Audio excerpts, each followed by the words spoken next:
Morning guys, it's 7:30 in the morning. Let's eat bihon plus pandesal na toasted. Ito yung masarap pag toasted. Ano bebe?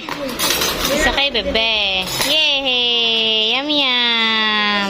Ang batang maagang nagigising palagi. Nauuna pa sa mama. Ay! Kain! Good morning din po, sabi ng ating mga halaman dyan. Ano kayang tawag dito guys? Sobrang ganda ng flower niya. Sabi ni Papa, ano ba yan? Para daw damo lang. Sabi ko, tingnan mo pag namulaklak. Sobrang ganda. Ayan oh.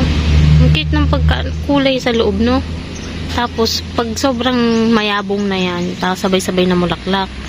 Sobrang ganda. Ayan nga oh, may 4 na sabay-sabay. Ang ganda.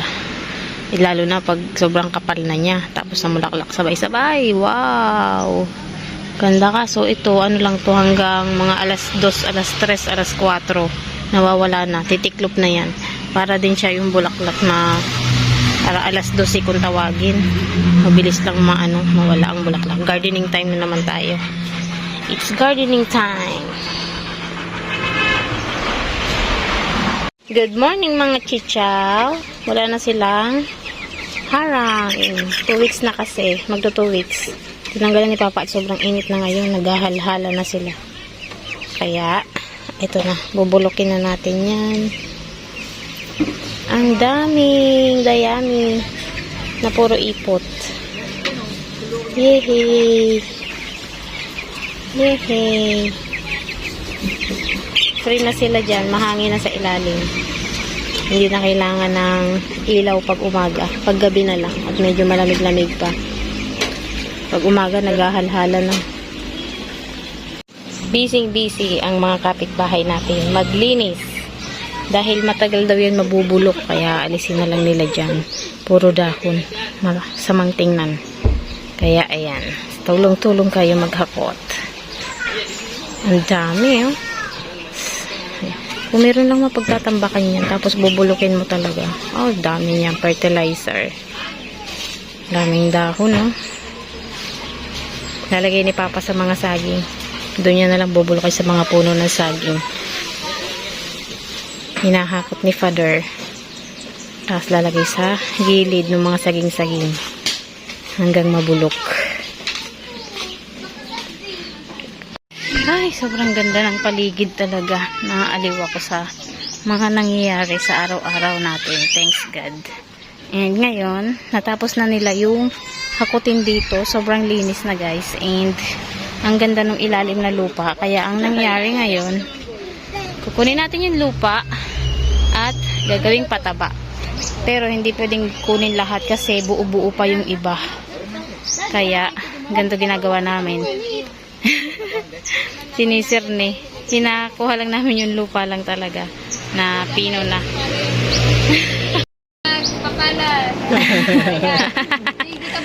Ayan o. Yan palang nakukuha natin. Grabe ka kaunti ah. Oh, talaga. Tatawang ko kamong sarong petchay. Yeah! Saka sarong Baguio beans. Bibigyan ko kayo dahil dyan may petchay kayo sa akin.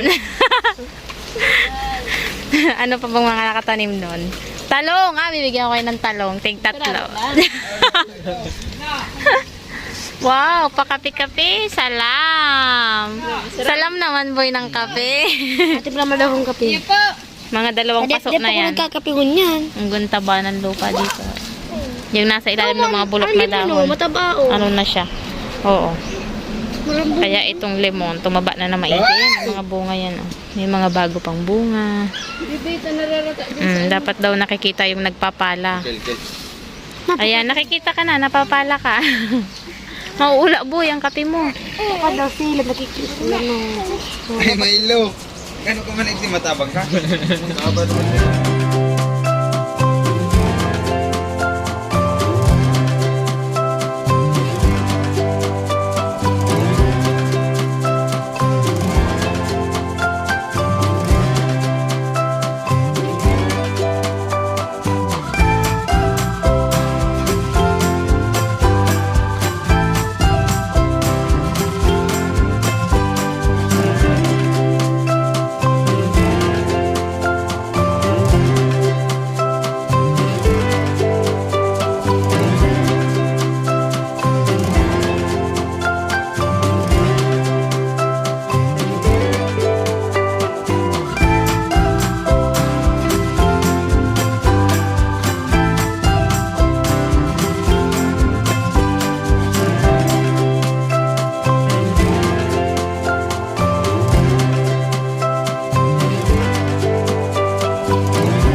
din ang ating turon. Nakakangalay.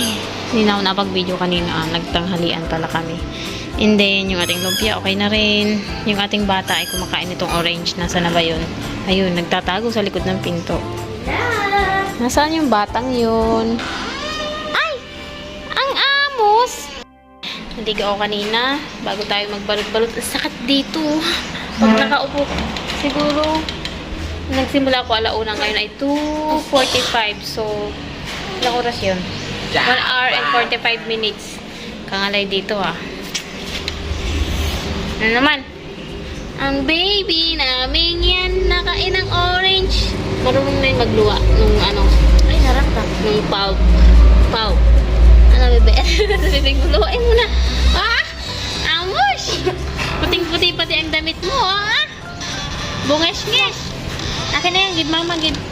Give mama. Give. Ay! Salap? Ha? Oh, naglalakad ka. Oh, galing. Lagi nakasilip yan sa pinto.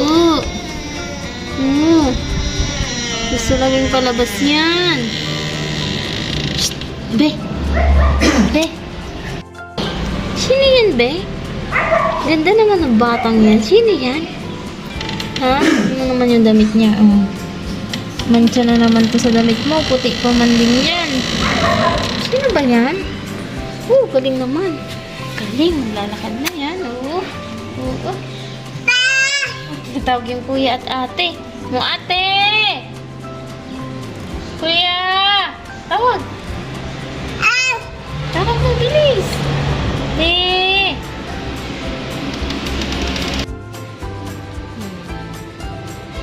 Kanina bumababa na siya. Bumalik. Nandun na siya kanina eh. Nag-i-step na siyang pababa. Tingnan niyo. Kanina binaba niya na yan yung isang paa. Ang ginagawa mo? Ha? Yeah, dumi na yan. Dumi na. Okay na. Give mama, bibigyan kitang bago. Padumi na. Dirty na. Dirty. Give mama. Dali na. Dirty na yan, oh. Bababa na siya. Dirty na po. Give mama. Dali na. Baka mahulog ko niya sa pinto. Talagang gusto niya ibaba yung paa niya. Oh. Bababa niya talaga. Lalayas na. Oh. Dinadahan-dahan na yung paa. Magaling na bata. Naririnig niya yung mga bata sa kabila eh. Tara, puntahan nga natin. Yan, lalayas na tayo. Grabe na ang bigat ng batang to. Makangalay na siyang kargahin. Hindi na pwedeng matagalan na karga. Masakit sa braso. Tara muna sa kapitbahay natin. Tingnan natin kung anong mga pinagagawa at kanina pa naghihiyawan. Hindi din naman tayo nakasali sa hiyawan ah. Oo. Naiingit tong batang to eh. Gusto niya dito. Ang pinaggagawa ng mga to. Ano na naman yan? Ano na naman yan? Wow. Merienda. May permiso kang magtabang, bro. Grabe ah. Ano ka, nagugasan ka mo? Dae. Naglalandi na yata ah. Nagano yan yung kulo. Ano yun? Hilaw? Alam mo yun. Hubal. May hinog. Ante, may hinog ang kukuka yan. Nalinigan na. Dae, may tada-tada pang ano. Araw ka ni itom. Ay di, maray. Maray. Malilinisan yan dyan. Yung kuko ni Lebron. Ano, Lebron? Niya, dinugay na ka. Magaganda niyan sa ano, pag Oo. Sa tagal na kulo niyan eh. Di ba mapapatay ang ano, germs. ano na, may nairin akong kulugo ng ilaw. Na saging. Ay, Yung dalawa dito nagpapaapoy na. sirarami na buki ko. Ay, ewan ko sa inyo. Ang iingay nyo. Tama na yan. Okay, nagpakalayo. Bro, tama na. Tara na. At magitinda na tayo. Alas 3 na. Magitinda muna, magitinda. Dumating yung order ko guys sa Lazada. Ito lang yung sinasabi ko sa inyo ng molasses para sa ating mga tanim na gagawin ko fertilizer. Buti hinog na yung papaya. Buksan ko lang. Open ko na. And ito yun yung sinasabi ko sa inyo na pang fertilizer. Ayan. Pure molasses. Feed grade. 1 liter. Galing sa Farm Choice. Ayan, dalawa yan. And then, mga buto. Ito, sunflower. Papatubuin ko muna to. Or, diretso ko na siguro sa lupa. Ano? Sunflower seeds. Madilim ba? And then, na may pa-freebie sila. Okra. And ito, red beets. Alam niyo yung red beets, guys? Yung pampano ng dugo. Ginagawang, yung katas niya. Diba? Ilalagay mo sa blender. Tapos yung katas niya, inumin mo para padagdag ng dugo. Mapula to. Yung mapula ang laman. Parang kamote, pero pula yung ano niya. And then, ito, may pa-freebie. Pechay. And then, carrots. Try ko, kung makakapatubo ako ng carrots. Ang dami, oh. Tingnan natin. Kung, kaya natin magpatubo nito dito. Yung magandang lupa dapat, no? Ayan, may carrots na tayo. Pag pinagsama mo tong dalawa, carrots, tsaka yung red beets, gagawin mong juice, yung katas niya ay inumin mo. Sobrang healthy. Kaya ayan, napabili tayo. Pero yung iba, freebie na. Binigay na lang siguro nung seller nito. Ayan, meron na tayong gagamitin para sa fermented fruit juice na tinatawag. Yung papaya lalagay. Tapos pwede rin ito gamitin. Pag wala ka nito, asukal yung gagamitin mo. Na pang ferment ng mga kung ano-ano. Katulad ng hasang, yung mga isda, laman loob, o kaya prutas, o kaya yung mga dahon-dahon ng malunggay. Basta marami yun sa YouTube kung ano-anong nakikita ko na effective naman. Organic lang tayo. Huwag tayong doon sa synthetic. Lahat ay organic lang yung pagtatanim ko. Okay.